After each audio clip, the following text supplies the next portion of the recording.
Bom, seguimos com uma programação. E agora, para apresentar uma palestra com o tema Bacia Hidrográfica da Guanabara, Perspectivas, chamamos Ralph Cunha Rodrigues. Seja bem-vindo. Ralph é advogado, ele atua há 10 anos com saneamento básico. Ele é coordenador de sustentabilidade da Águas de Niterói, é fundador do Comitê de Bacia Hidrográfica da Baía de Guanabara e coordenador do Subcomitê Leste da Baía de Guanabara. Bem-vindo, Ralph. Obrigado. Boa tarde, pessoal. Primeiro, gostaria de agradecer aí ao Pedro e a toda a equipe pelo convite. O Pedro, né, junto com o Guardiões do Mar, são membros aí, né, do Subcomitê Leste e do Comitê da Baía de Guanabara. A longa data aí nós temos várias parcerias aí, e é uma alegria muito grande participar desse evento. É um evento aí a nível nacional e que tem agora essa questão aí também da transmissão, né, online, e depois ficar guardado aí nas memórias, né? Então, é um evento que tende a transpassar aí o tempo e está servindo como norteador das nossas ações, né, por muitos anos. E então eu fico muito feliz. Inicialmente, né, já fui apresentado, mas gostaria de fazer agora minha apresentação física para aqueles que estão assistindo aí à distância. Tenho 1,80 m, sou branco, barbudo, careca, gordinho, né, e muito feliz de estar participando aqui nessa oportunidade de estar compartilhando com vocês. Bom, eu vim falar para vocês sobre o nosso Comitê da Baía de Guanabara. O Guardiões do Mar tem um projeto muito legal que é do mangue ao mar. Eu vim trazer para vocês agora da nascente ao mangue. Né, a gente sabe o quanto é fundamental a preservação de todo o ecossistema, desde o olho d'água, né, desde a nascente, desde a fonte de água potável, de água doce, né, todo o cuidado durante aí a passagem no continente dos nossos corpos hídricos, até que ele venha se desaguar, seja na Baía de Guanabara, seja no oceano. A gente sabe dessa preocupação que é importante se ter, né, desse olhar, dessa atenção voltada para os corpos hídricos aí. E a gente, como comitê, né, um colegiado, um grupo formado, né, por segmentos, eu vou apresentar para vocês ali, a nossa preocupação e a nossa atenção exatamente para a gente preservar esses corpos hídricos, todos os nossos recursos hídricos, até porque também são fonte de vida e alimentam aí os mangues. Bom, para a gente não perder tempo, conforme eu tinha mencionado, o Comitê da Baía de Guanabara, ele é composto, né, ele foi criado através de legislação aí, primeiro, federal, que são as políticas aí, as diretrizes e políticas de recursos hídricos, né, a Lei Federal de Recursos Hídricos, que delegou a competência aos estados, né, que, por sua vez, através aí da Secretaria Estadual do Ambiente, e através de decreto, criou o Comitê da Baía de Guanabara. Nós também temos uma Lei de Recursos Hídricos estadual, né, que é responsável aí pelo fomento, a partir da arrecadação do Fundo de Recursos Hídricos, e esses recursos eles são repassados aí aos comitês, e aí a gente tem, né, vários comitês aqui no estado do Rio, e nós, do Comitê da Baía de Guanabara, somos responsáveis pela região hidrográfica 5, que é exatamente os 17 municípios que estão ao entorno da Baía de Guanabara. Né? Enfim, a gente vem aí realizando uma série de projetos, uma série de investimentos. O comitê ele é composto pelos 3 segmentos, que é a sociedade civil organizada, usuários, que são aqueles que fazem uso, seja para consumo humano, seja para finalidade esportiva, seja para pesca, são os usuários dos recursos hídricos, também é um outro segmento que faz parte do Comitê da Baía de Guanabara, e temos o terceiro segmento, que é o poder público. E aí o poder público inclui tanto esfera municipal, como esfera estadual, e também esfera federal. Né? E aí é composto por uma série de entes públicos, né, seja secretarias municipais de meio ambiente, secretarias estaduais, temos também algumas secretarias ligadas aos recursos hídricos, como a Secretaria de Pescas, né, tudo isso, toda essa equipe aí, por parte do Poder Público, faz parte. Temos as universidades, né, os centros acadêmicos, que também fazem parte do comitê, e os usuários, como eu mencionei para vocês, aqueles que se dedicam aí e que se utilizam, né, vivem da prática de esportes ou, no caso das concessionárias, do consumo de água, e aí fazem parte do comitê como sendo do segmento de usuários. Né? E aqui nós temos, na RH5, o nosso comitê da Baía de Guanabara, ele é composto por 45 membros titulares, né, dividido aí, são 15 membros para cada segmento, titulares e, consequentemente, também 15 membros para cada segmento, que são os suplentes, né, que substituem. Dado o tamanho da região hidrográfica 5, foi necessária a criação, e aí também criado através de resolução do próprio comitê, nós temos um regimento interno, e aí foi criado através de resolução a subdivisão desse comitê da Baía de Guanabara em subcomitês. Então, esse subcomitê, né, nós temos aí 6 subcomitês na região hidrográfica 5, dado o tamanho da sua área. Temos o subcomitê leste, que pega os municípios do lado leste da Baía de Guanabara, Niterói, São Gonçalo, Itaboraí, tem a listagem. Essa é a composição do nosso segmento, do nosso comitê, né, como eu falei, poder público, usuário, sociedade civil, né, na gestão dos recursos hídricos. Pode passar, por favor. Como falei, nós temos uma área muito grande de atribuição, de competência, dentro da legislação, né, que criou o comitê. Devido ao tamanho dessa área, nós tivemos que subdividir o comitê em 6 sub-regiões hidrográficas, que no caso, essas 6 que foram apontadas ali, o trecho leste, trecho oeste e para os 4 sistemas lagunares da RH5, que compõem a RH5, que é o sistema lagunar de Maricá, o sistema Maricá e Guarapina, o sistema lagunar de Lagoa Rodrigo de Freitas, sistema lagunar de Jacarepaguá e sistema lagunar de Itaipu e Piratininga, em Niterói.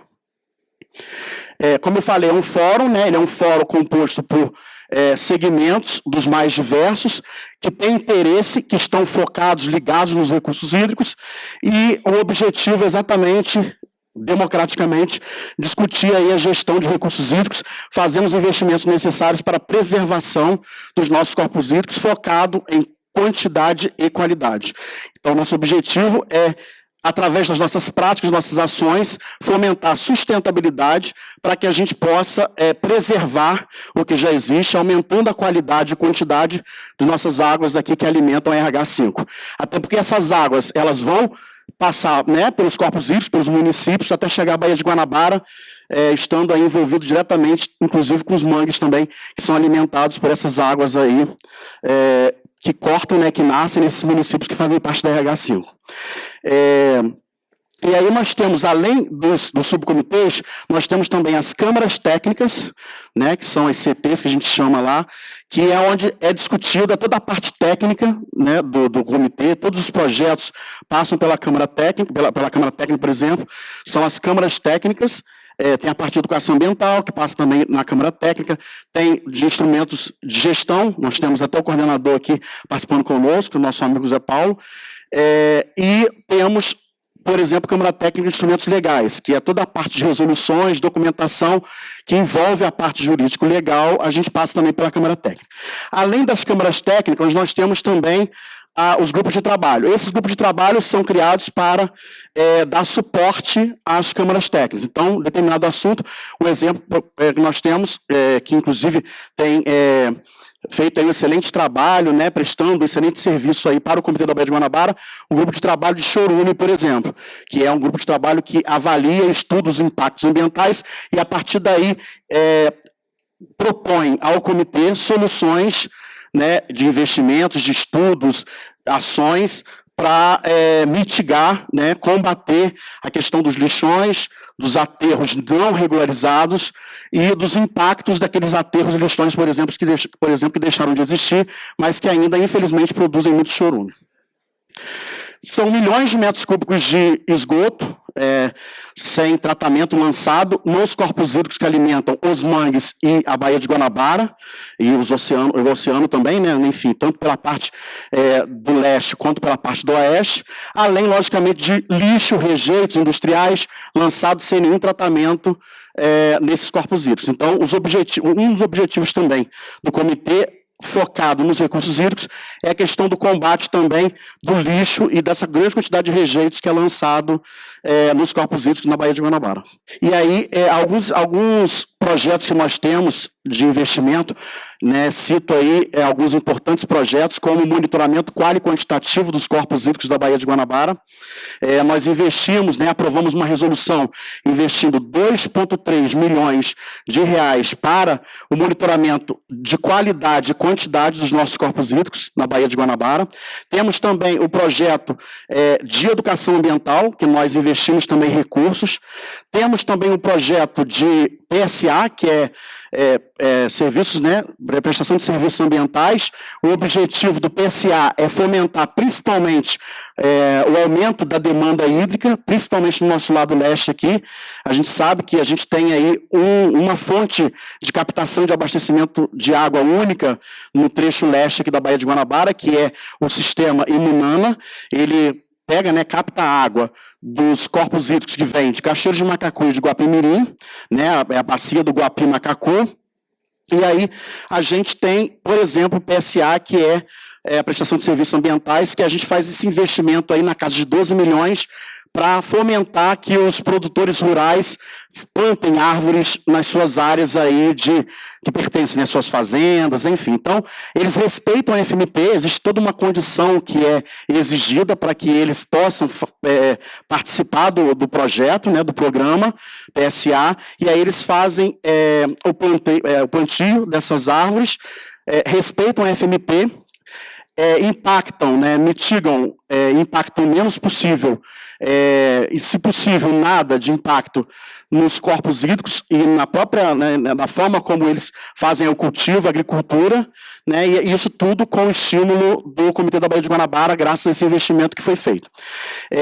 Pensando na questão do PSA, além desse programa de incentivo e investimento aos produtores rurais, nós temos também um outro projeto, uma outra resolução que nós aprovamos, investindo alguns milhões de reais para o tratamento sanitário, né, o esgotamento sanitário, regularidade sanitária de produtores rurais. Então, a gente tem aí um projeto junto com alguns outros entes, né, Embrapa e Emater, que nos apoiam nesses projetos que tendem a estimular, incentivar e até apoiar financeiramente produtores rurais que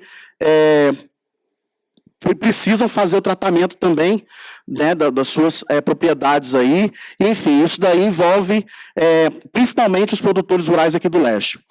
Temos, como eu falei, o programa de educação ambiental, né? Eu tinha até colocado aqui bem detalhado. Pode passar, por favor, ver se agora vai.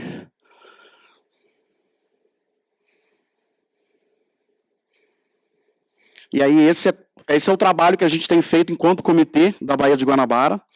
E sempre em parceria, contando com o apoio, com a parceria, foram sucessivas idas, né, ao projeto, né, da Guardiões do Mar, ali no ICMBio. O próprio ICMBio também é nosso membro participante lá do Subcomitê Leste da Baía de Guanabara, do próprio Comitê da Baía de Guanabara. Então a gente vem alimentando essa parceria com todos esses entes, né, todas essas partes aí que entram dentro daqueles segmentos, respectivos segmentos aí que compõem, né, o Comitê da Baía de Guanabara.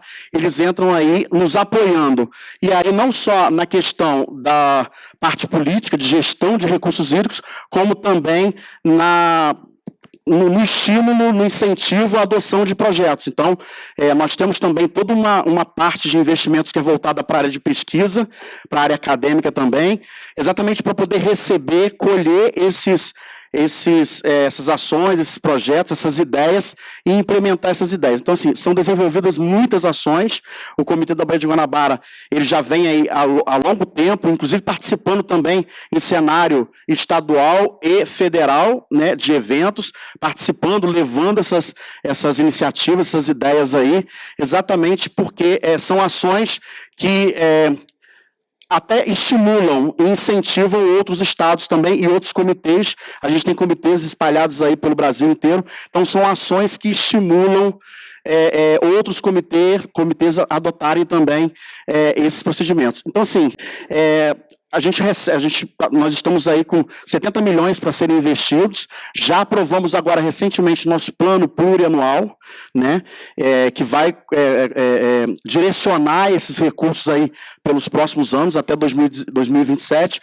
Então, o objetivo é a gente estar pegando e fomentando esse investimento desses recursos, que, como foi dito, são recolhidos pelo Fundri, pelo Fundo de Recursos Hídricos, e são direcionados, destinados aos comitês para que se façam os investimentos, né? E para isso é muito importante, né, a gente até disseminar aí a ideia de que todos aqueles que utilizam de alguma forma os recursos hídricos, eles precisam estar regularizados com o poder público, eles precisam estar credenciados no CNAR, que é o Cadastro Nacional de Recursos Hídricos, precisam preencher, né, declarar o quanto consomem, né, aproveitando até a oportunidade, nós temos os consumidores insignificantes, que são aqueles que usam menos água do que está previsto na legislação para que seja outorgado, e aí é emitido pelo próprio órgão estadual ou pela ANA, né, pela Agência Nacional, uma declaração de uso insignificante, e temos também os usuários significantes, que são aqueles que consomem grande quantidade de água. E aí eu cito agricultura, pecuária, indústria, comércio, né, tudo isso daí a gente tem grandes usuários que consomem muita quantidade de água.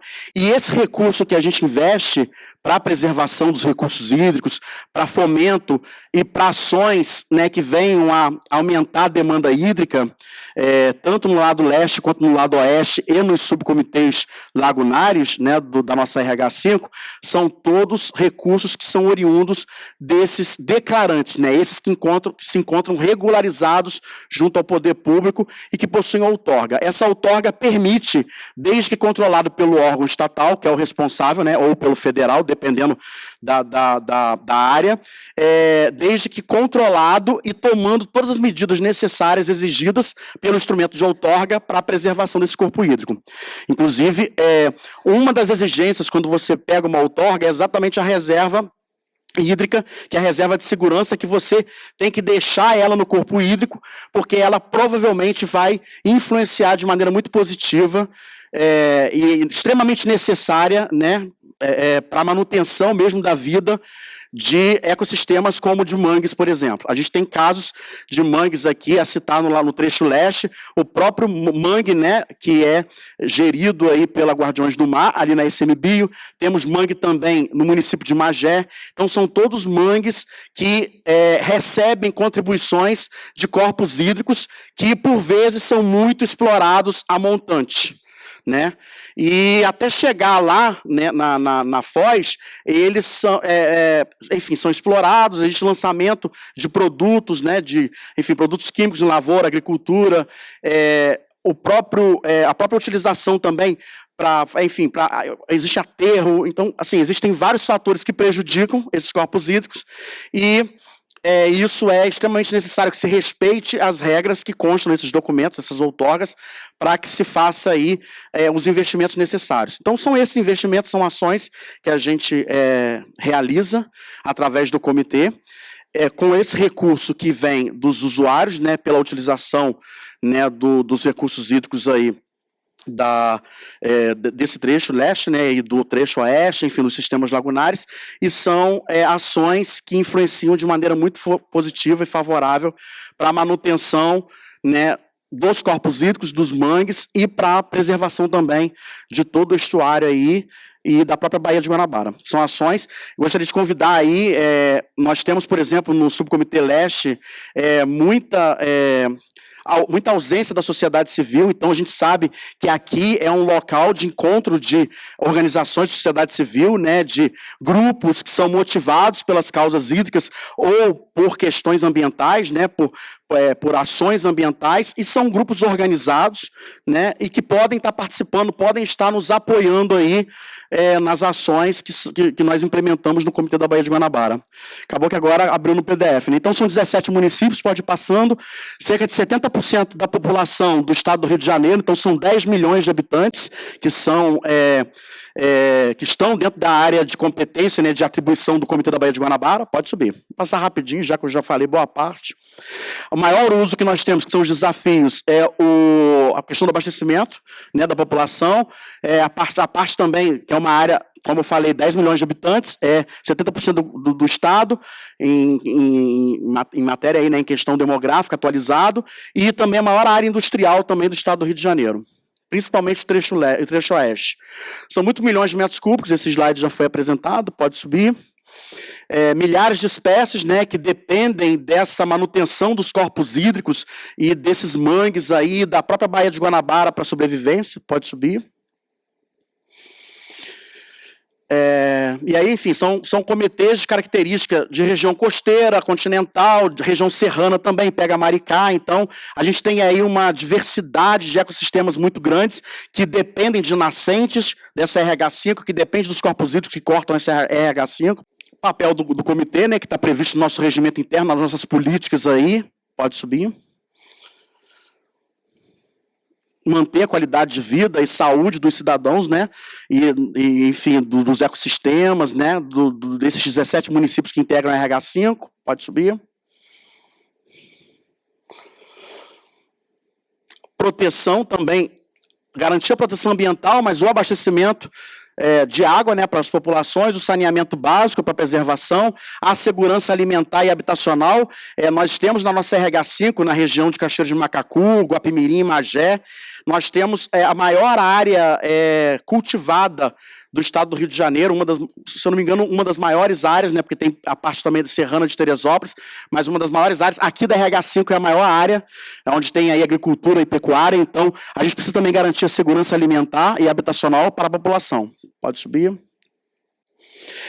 Especificamente agora do Subcomitê Leste, que é a nossa área aqui, né, dos municípios aqui do lado leste da Baía de Guanabara, onde, inclusive, nós temos aí a Guardiões do Mar e o projeto, né, lá no ICMBio. É o subcomitê com maior território, são 8 municípios na sub-região, que esses municípios estão parcialmente ou totalmente incluídos na RH5, é uma área de 258 mil hectares, 53,64% da área total do CBH da Baía de Guanabara. Então, ultrapassa aí mais da metade da área do comitê. A população, ela não é tão grande igual o trecho oeste, mas ela também é substancial, né, para se atentar, são 1.905.000 pessoas, né, em torno disso, né, morando aqui, demandando dos nossos corpos hídricos, precisam beber água, precisam consumir água, 18,6% da população total. Pode subir. Essa é a área do nosso subcomitê leste aqui, né, do trecho leste aqui da Baía de Guanabara. Como eu falei, pega, né, São Gonçalo, Niterói, Rio Bonito, Itaboraí, Guapimirim, Cachoeiro de Macacu, né, pega toda essa área aí, Magé, pode subir. Mais algumas plantas também. Os mapas. Bom, como eu falei para vocês, nós temos o Cadastro Nacional de Usuários de Recursos Hídricos, que é o CNAR, né?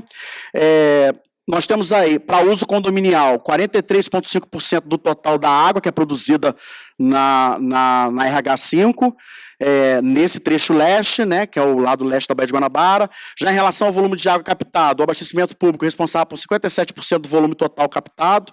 Então, desses 43%, 57% é para abastecimento público, pode subir. Captação subterrânea, né, dessa captação que ocorre nesse trecho leste, 72,3% do total é de captação subterrânea, que estão cadastrados, né, são pontos cadastrados na CEAS e na ANA. Já em relação ao volume de água captada, a captação superficial é responsável por 96,6% do volume total captado. Então, isso daí é com relação a corpos hídricos, como, por exemplo, a bacia do Guapi-Macacu, que são rios que alimentam o sistema Imunana, que é o sistema que abastece aí os municípios de Niterói, São Gonçalo, Itaboraí, uma parte de Maricá. Pode subir. 42,3% estão em análise, e a gente precisa ter atenção para esses, porque é como eu estou falando para vocês, a gente tem um consumo que, infelizmente, ainda não está regularizado e a gente precisa que tenha a contrapartida. Se você está impactando no corpo hídrico, nos recursos hídricos, nos mangues, né, em toda a FMP, faixa marginal, na Baía de Guanabara, captando ou utilizando de alguma forma esse corpo hídrico, é necessário que a gente cobre essa compensação que é feita através do pagamento do Fundri, né, que é o do Fundo de Recursos Hídricos. Pode subir.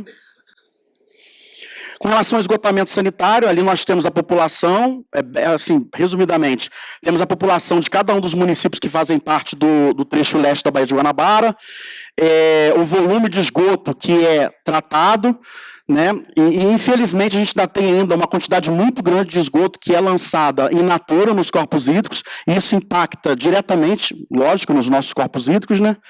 E ali tá os percentuais, depois eu vou disponibilizar para o pessoal aí da produção do evento essa apresentação, tem os dados muito legais aí, inclusive atualizadas agora com o censo que foi feito e outras informações aí atuais. Pode subir.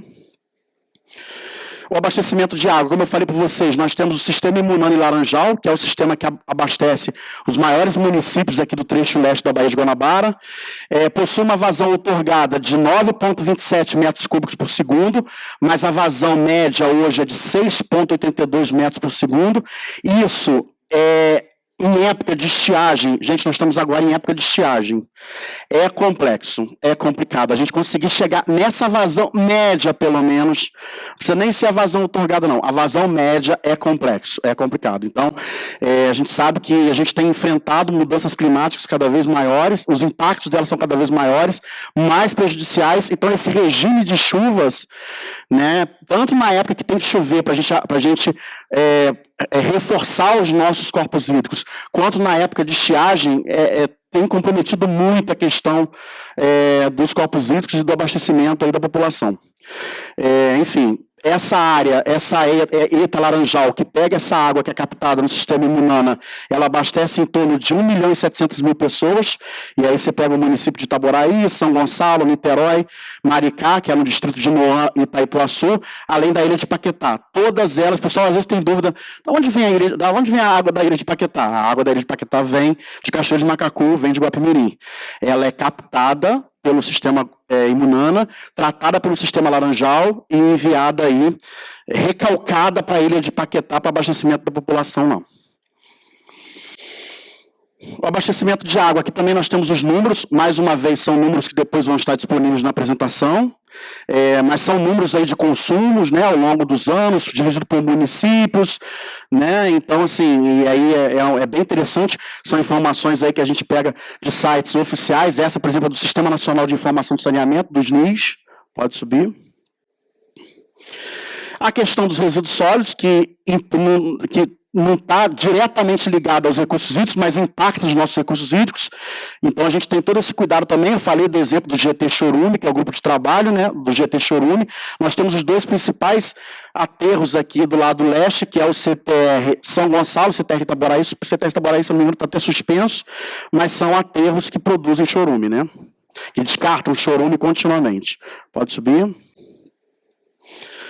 E aí a gente tem vários casos aí que já saíram na mídia de vazadouros de chorume, inclusive vazadouros que estão muito próximos lá do canto da Baía de Guanabara, onde nós temos a área, né, de mangue gigantesca, ali naquela parte dos fundos da Baía, que a gente chama, e são áreas que precisam de total atenção de preservação. Se eu não me engano, os dissidentes de botos, né, que nós temos na Baía de Guanabara, eles vivem nessa parte dos fundos da Baía de Guanabara, e são áreas que às vezes são utilizadas para lançamento irregular de chorume. Então, são áreas também que precisam de uma atenção muito grande, por isso da atenção do subcomitê e do comitê para essas questões aí dos aterros sanitários e lixões. E detalhe, mesmo que estejam desativados com as licenças cassadas, uma licença, por exemplo, que não tem mais validade, ela não consegue bloquear a produção de chorume que ocorre mesmo com o aterro estando desativado. Então, é necessário que se tome as medidas ambientais necessárias para se mitigar, se paralisar essa contaminação com esse resíduo que é altamente contaminante, pesado e compromete aí os nossos recursos hídricos e a Baía de Guanabara. Pode subir. Como eu falei, né, a gente faz um monitoramento quali quantitativo, e esse daqui especificamente de qualidade. Esses são nossos pontos aí espalhados pelo leste da Baía de Guanabara, com os pontos que a gente monitora. Pode subir.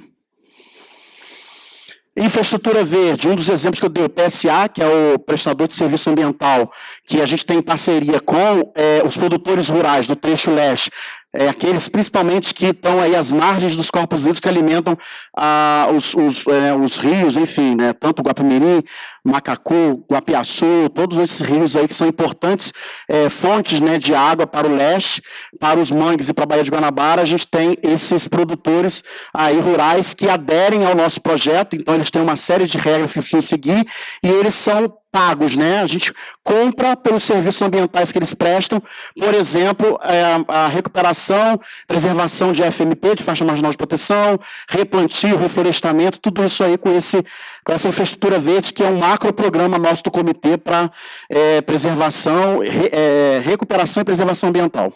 Pode subir. Mais uma vez, um mapa aí do nosso PSA e do nosso infraestrutura verde, pode subir. Agora, para finalizar, pessoal, desculpe até no início, a gente acabou abrindo no PowerPoint, não estava passando, agora que legal que a gente conseguiu fechar com o PDF. Nós temos, né, alguns projetos de destaque. Nós temos, por exemplo, saneamento ambiental da comunidade do Cabrita, aqui em Niterói, que é uma comunidade que demandava, né, a gente já tinha redes de coleta e sistema de tratamento de esgoto, mas é uma comunidade que tem partes que estão aí dentro de área particular, né, algumas partes irregulares também, e a gente conseguiu levar pelo comitê o saneamento básico, o pacote completo de saneamento básico, que é a drenagem, coleta de esgoto, e a gente conseguiu levar com investimento aí de 849 mil, o monitoramento quali quantitativo da água, como eu falei, quase 2,3 milhões que nós investimos para monitorar a qualidade e a quantidade de água. Esse, inclusive, projeto foi premiado na semana passada. Eu tive a honra e o prazer de participar da premiação, fui escolhido aí na diretoria para participar, e a gente recebeu o selo PROSSEG, que é o Programa de Segurança Hídrica do Governo do Estado. São ações, iniciativas que visam a preservação dos corpos hídricos, focado na qualidade e na quantidade de água desses corpos hídricos. E projetos, né, executado, em execução e a executar. Nós temos o PSA hídrico, que é esse projeto do Rio Guapimacacu, saneamento rural, que novamente nós fizemos aí uma revisão, porque agora nós tivemos municípios que fazem parte do Comitê da Baía de Guanabara que tiveram seus serviços de saneamento básico concedidos a empresas privadas, né? E aí, só que nós temos uma área rural que não está contemplada por esses contratos de concessão. Algumas áreas que não estão contempladas. E essas áreas, a gente tem, por exemplo, a área rural, que 12 milhões para fazer de investimento aí de alternativas para tratamento convencional ou soluções baseadas na natureza, né, SBN, enfim, alternativas para que a gente possa levar o saneamento até os produtores rurais. Saneamento básico da bacia do Jacaré, ações de educação ambiental, capacitação e mobilização social, 2 milhões, plano de manejo da Revise Sertão Carioca, 410 mil, programa de apoio à pesquisa, 1,6 milhão, desdobramentos do projeto de monitoramento, também aí quase 1,3 milhões aí que a gente tem para desdobramentos do projeto de monitoramento, que é exatamente o que a gente está fazendo agora, mas a gente tem todo o desdobramento aí, e a gente precisou já fazer esse plano agora plurianual para os próximos anos, até 2027. Pode subir. Já fiz, né, um resumo, PSA, focado no município de Cachoeira Macacu, que é nosso principal produtor de água. Pode subir. Saneamento rural nas bacias, estratégia da RH5, que eu já falei também, do saneamento rural. Isso é só um detalhamento de cada um dos projetos. Pode subir. Comunidade dos Cabritos, já falei. Pode subir. Só um resuminho. Aqui são as fotos, já que é um projeto já executado, aqui são as fotos do nosso saneamento lá na Comunidade dos Cabritos, aqui em Niterói, né? E a detalhe, essa Comunidade dos Cabritos, ela é contribuinte da bacia do Rio Jacaré, que está sendo renaturalizado, né? Se eu não me engano, um dos primeiros projetos de renaturalização total, né, que nós temos no estado do Rio e que está no Brasil, e esse projeto aí é um apoio, né, é algo que o comitê também investiu para apoiar esse projeto de renaturalização do Rio Jacaré. E essa água aí alimenta, né, do Rio Jacaré, o sistema lagunar de Itaipu e Piratininga, aqui na região oceânica de Niterói. Pode subir. Comunidade da Bacia do Jacaré, novamente. Ações de educação ambiental, capacitação e mobilização social, que também projeto investido em educação, pode subir. Plano de manejo da Revisa e Sertão Carioca, que é uma área que a gente precisa preservar, e estava faltando esse pontapé aí dos recursos hídricos, e a gente conseguiu converter também uma parte desses recursos para lá, para essa área, pode subir. Programa de apoio à pesquisa, que eu falei para vocês, que é exatamente 52 bolsas, até 52 bolsas nas modalidades iniciação científica, mestrado, doutorado e pós-doutorado. Então, pessoal, alô, quem tiver interesse, site do Comitê da Baía de Guanabara, já fica de olho lá, editais, iniciação científica, mestrado, doutorado e pós-doutorado. Precisamos muito do apoio de vocês, de quem está focado nessa área de recursos hídricos e quem pretende trilhar esse caminho aí, que eu digo para vocês, é viciante. Eu sou advogado há 18 anos e estou terminando engenharia ambiental e sanitária, vocês têm noção? Voltei a fazer física, matemática, voltei a mexer com tudo. Por quê? Porque eu peguei uma paixão pela questão ambiental, pela questão de saneamento, depois de 18 anos, só focado em lei, em livro, em doutrina, em Vadimeco, que é aquele livro que parece 3 vezes o Antigo e o Novo Testamento, e agora estou aí trabalhando na parte de exatas, fazendo engenharia ambiental e sanitária, já quase concluindo. Vocês receberão um convite da minha formatura, será um prazer ter todos vocês lá comigo. Pode subir. Ações de educação ambiental, capacitação e mobilização, 2 milhões, pode subir. Novamente, Revista Sertão, acho que está repetindo. Pode subir, já falei. Aí, gente, é o nosso ponto de monitoramento, que foi o prêmio que nós ganhamos na SEA semana passada. A gente foca o IQA, que é o Índice de Qualidade Ambiental Internacional, ao longo de 20 meses do projeto. Esses são os pontos. Ali é o pessoal já fazendo as coletas aí, e faça chuva, faça sol, enfim.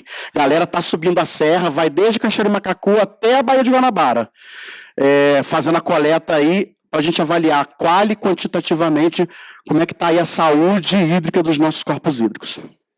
Pode subir. Ideias de projetos médio e longo prazo, a gente tem alguns aí, né, envolver mais os municípios, importância na bacia, né, que é todo um trabalho de educação ambiental, trazer resiliência frente às mudanças climáticas, focado sempre nos Objetivos de Desenvolvimento Sustentável da ONU, né, ODS, priorização de áreas de recarga, cabeceiras de rios, nascentes, pode subir. E soluções para segurança hídrica, nós vamos ter agora, inclusive no início de agosto, gente, já está sendo divulgado um seminário produzido pelas SEAs e pelo Subcomitê Leste para focar nas soluções hídricas para abastecimento desse trecho leste, 1,7 milhão pessoas que precisam beber dessa água. Então a gente está aí com esse evento, contamos com a participação de todos vocês também, e a gente tem algumas soluções ali, né? O túnel Taquaril, dessalinização, reflorestamento, barragens. O reflorestamento já está acontecendo, evitamos ao máximo barragens, enfim, vamos avaliar. O túnel Taquaril, algo também muito complexo, então o objetivo principal ali é o reflorestamento. Como sempre, SBN, né? Soluções baseadas na natureza, com o menor impacto possível na população, no meio ambiente, enfim, nos produtores rurais, tudo isso. Pode subir. E fortalecimento da cadeia de reciclagem também, que é o nosso foco aí na parte de resíduos sólidos. Pode subir. É isso, pessoal. Eu agradeço a atenção de todos vocês. Estou à disposição para sanar todas as dúvidas. Peço desculpas pelo equívoco do slide na hora, mas eu fui meio que conduzindo. Quase que consegui falar todos eles, todos os slides, só não sabia os números, né? Dava aí só uma estimativa dos números, mas que legal, conseguimos agora no final. que tenham um excelente evento no decorrer dos próximos dias. Contem com o Comitê da Baía de Guanabara, nós somos parceiros, tudo em prol do meio ambiente e dos nossos recursos hídricos. Boa tarde.